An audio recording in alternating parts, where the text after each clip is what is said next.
Hello everyone, मैं राजीव जायसवाल। इस lecture में हम लोग हिस्ट्री के 20 क्वेश्चंस को डिस्कस करेंगे। तो आइए सेट शुरू करते हैं।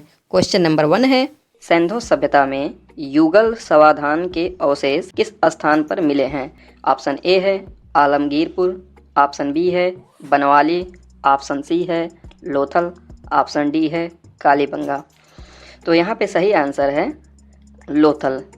सिंधु सभ्यता में लोथल से हमें 3 युग्म समाधान यानी 3 समाधियां ऐसी मिली हैं जिसमें एक से ज़्यादा लोगों को दफन किया गया है।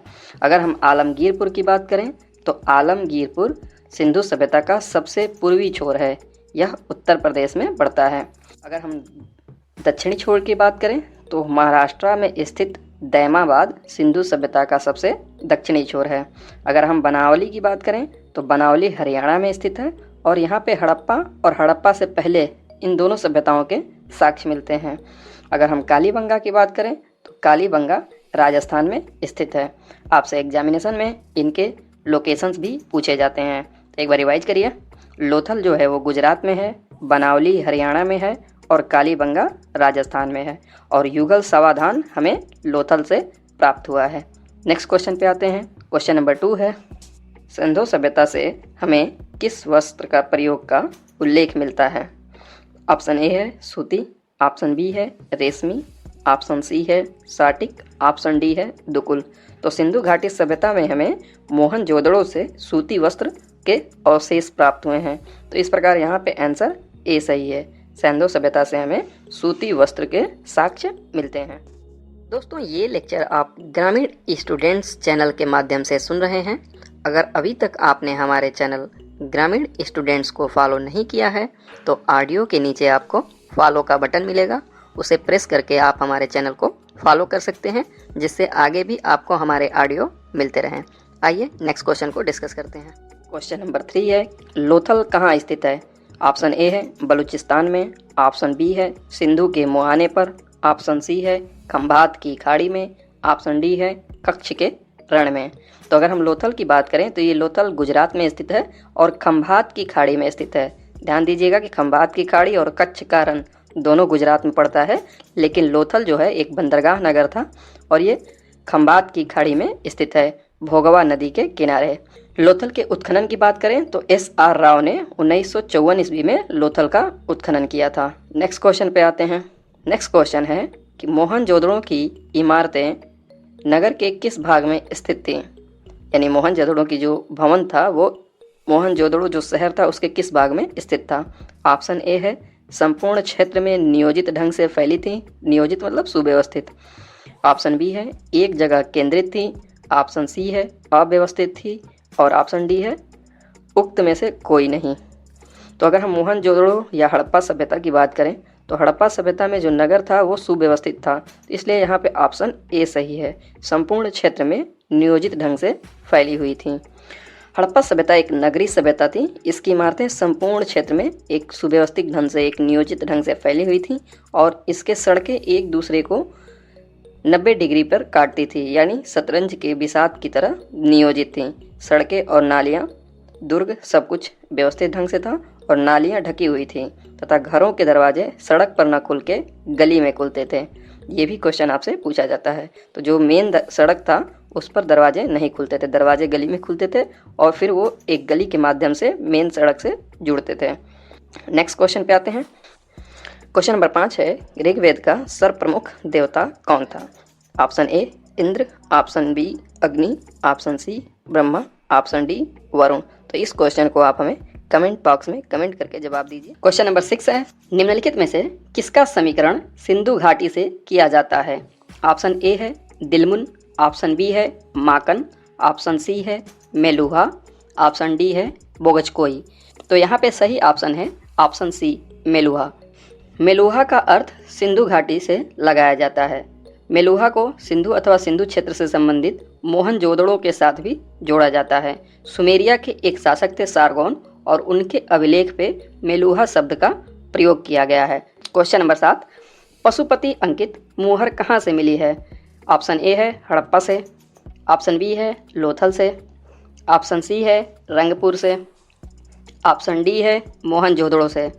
यहाँ पे करेक्ट आंसर है ऑप्शन डी मोहनजोदड़ो, क्योंकि पशुपति अंकित जो मोहर है वो हमें मोहनजोदड़ो से मिली है और इस पशुपति अंकित मोहर की खोज मैके महोदय ने किया था। पशुपति अंकित मोहर मोहनजोदड़ो से मैके महोदय द्वारा खोजा गया था।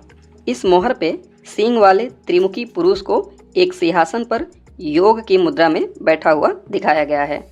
इस पुरुष के दाहिने ओर एक हाथी और एक बाघ है तथा बाईं ओर एक गेंडा और एक भैंसा है और सिंहासन के नीचे 2 हिरन खड़े हैं। तो ये आपके एग्जाम में पूछा जाता है कि पशुपति की जो मुहर है उस पर कौन कौन से जानवर अंकित हैं। तो आप याद रखिए, दाहिनी ओर हाथी और बाघ है, बाईं ओर गेंडा और भैंसा है और सिंहासन के नीचे 2 हिरन खड़े हैं। तो कुल 5 जानवरों को पशुपति की मुहर पे अंकित किया गया है। नेक्स्ट क्वेश्चन है क्वेश्चन नंबर 8। हड़प्पा कालीन व्यापार किस देश से होता था? ऑप्शन ए है ईरान से, ऑप्शन बी है रोम से, ऑप्शन सी है चीन से, ऑप्शन डी है इनमें से कोई नहीं। तो हड़प्पा काल में जो व्यापार है वो ईरान से होता था। तो यहाँ पे करेक्ट आंसर है ए ईरान, क्योंकि हड़प्पा कालीन व्यापार ईरान के साथ होता था।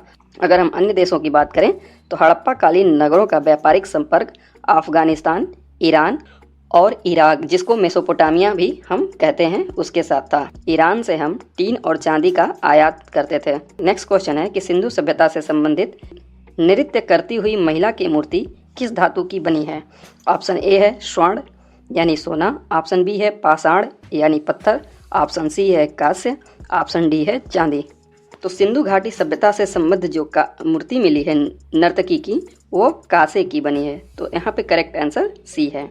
ये मूर्ति जो है मोहनजोदड़ो से प्राप्त हुई है और इसकी लंबाई 12 सेंटीमीटर है। क्वेश्चन नंबर 11 है हड़प्पाकालीन ईंटों के नाप का अनुपात क्या था? ऑप्शन ए है 1:2:3, ऑप्शन बी है 1:3:4, ऑप्शन सी है 1:2:4, ऑप्शन डी है 1:2:3। तो यहाँ पे करेक्ट आंसर है ऑप्शन सी। हड़प्पा में जो ईंटों का अनुपात था वो 1:2:4 था, यानी जो हमें ईंटों के साक्ष्य मिले हैं वो 7:14:28 है। तो इस प्रकार से यहाँ संबंध जो है 1:2:4 हो जाएगा। नेक्स्ट क्वेश्चन पे आते हैं। क्वेश्चन नंबर 12 है निम्नलिखित में से किस स्थान से जुते हुए खेत के साक्ष्य मिलते हैं? तो ऑप्शन ए है बनवाली, ऑप्शन बी है कालीबंगा, ऑप्शन सी है लोथल और ऑप्शन डी है चान्होदड़ो। कालीबंगा जो कि राजस्थान में स्थित है, वहाँ से हमें हड़प्पा सभ्यता से संबंधित जुते हुए खेत के साक्ष्य मिलते हैं और इससे यह पता चलता है कि राजस्थान में हड़प्पा कालीन समय में खेती की जाती थी। अगर हम बनावली की बात करें तो ये हरियाणा में स्थित है, हिसार डिस्ट्रिक्ट में, और यहाँ से मिट्टी का हल प्राप्त हुआ है। नंबर 13 है कि मोहनजोदड़ो में हुई पुरातात्विक खुदाई किसके निर्देशन में संपन्न हुई थी? ऑप्शन ए है राखालदास बनर्जी, ऑप्शन बी है sir John Marshall, option C है SR राय, ऑप्शन डी है दयाराम साहनी। तो मोहनजोदड़ो जो कि पाकिस्तान के सिंध प्रांत में स्थित है और ये सिंधु नदी के दाहिने किनारे पर स्थित है, इसकी खुदाई जॉन मार्शल ने किया था। क्वेश्चन नंबर 14 है कि गंगा के मैदान में मानव बस्ती का प्राचीनतम अवशेष कहाँ से मिलता है? ऑप्शन ए है बागौर से, ऑप्शन बी है कालपी से, ऑप्शन सी है आदमगढ़ से, ऑप्शन डी है टेरी से। तो यहाँ पे करेक्ट आंसर है ऑप्शन बी कालपी से। गंगा के मैदान में मानव बस्ती का प्राचीनतम साक्ष्य मिलता है। जो अन्य ऑप्शन दिए गए हैं वो गंगा के मैदानी क्षेत्र के बाहर से हैं। आदमगढ़ की अगर हम बात करें तो ये मध्य प्रदेश के होशंगाबाद जिले में पड़ता है और बागौर जो है वो राजस्थान के भिलवाड़े जिले में स्थित है। क्वेश्चन नंबर 16 है कि सिंधु सभ्यता से अग्नि पूजा का साक्ष्य किस स्थान से प्राप्त होता है? तो यानी अग्नि पूजा के साक्ष्य जो है वो कहाँ से प्राप्त होता है ये पूछा गया है। ऑप्शन ए है सुरकोटड़ा, ऑप्शन बी है आलमगीरपुर, ऑप्शन सी है कालीबंगा, ऑप्शन डी है चान्होदड़ो। तो यहाँ पे करेक्ट आंसर है ऑप्शन सी कालीबंगा। कालीबंगा से हमें अग्नि पूजा का साक्ष्य मिला है और कालीबंगा राजस्थान में स्थित है। अगर हम चान्होदड़ो की बात करें तो चान्होदड़ो से खिलौना बनाने के कारखानों का पता चला है और सुरकोटड़ा जो है वहाँ से शॉपिंग कम्प्लेक्स के साक्ष्य मिले हैं और घोड़े के जीवाश्म। ये याद रखिएगा कि घोड़े के जीवाश्म सुरकोटड़ा नामक हड़प्पा स्थल से मिला है। नेक्स्ट क्वेश्चन पे आते हैं। क्वेश्चन नंबर 17 है चावल उगाने का साक्ष्य प्राप्त हुआ है। ऑप्शन ए है मोहनजोदड़ो, ऑप्शन बी है हड़प्पा, ऑप्शन सी है रंगपुर, ऑप्शन डी है बनावली। तो यहाँ पे करेक्ट ऑप्शन है सी रंगपुर। रंगपुर से हमें चावल उगाने के साक्ष्य प्राप्त हुए हैं। यहाँ से धान की भूसी मिला है। अगर बनावली की बात करें तो यहाँ से जौ की खेती होने के साक्ष्य मिले हैं और बनावली से ही हमें मिट्टी का हल की प्रतिकृति यानी खिलौना हल मिला था। हड़प्पा स्थल की बात करें तो हड़प्पा से हमें मटर और तिल की खेती का साक्ष्य मिला है। क्वेश्चन नंबर 18 है, निम्नलिखित में से वह कौन सी नदी थी जिससे लोथल का गोदीवाड़ा एक नहर के द्वारा जुड़ा हुआ था? ऑप्शन ए है भारावी, ऑप्शन बी है भोगवा, ऑप्शन सी है चित्रा, ऑप्शन डी है चक्रा। तो यहाँ पे करेक्ट ऑप्शन है बी भोगवा। भोगवा नदी से लोथल का जो गोदीवाड़ा था वो जुड़ा हुआ था। जो लोथलपुरा स्थल है वो साबरमती और भोगवा नदी के मध्य खंभात की खाड़ी में स्थित है और यह एकमात्र ऐसा सिंधु सभ्यता का स्थल है जहां से हमें बंदरगाह के साक्ष्य मिले हैं। क्वेश्चन नंबर 19 देखते हैं। क्वेश्चन नंबर 19 है कि प्राग ऐतिहासिक अन्न उत्पादक स्थल मेहरगढ़ कहाँ अवस्थित है?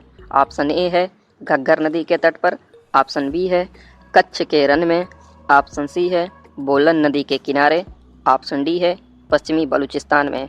करेक्ट आंसर है ऑप्शन डी पश्चिमी बलूचिस्तान में।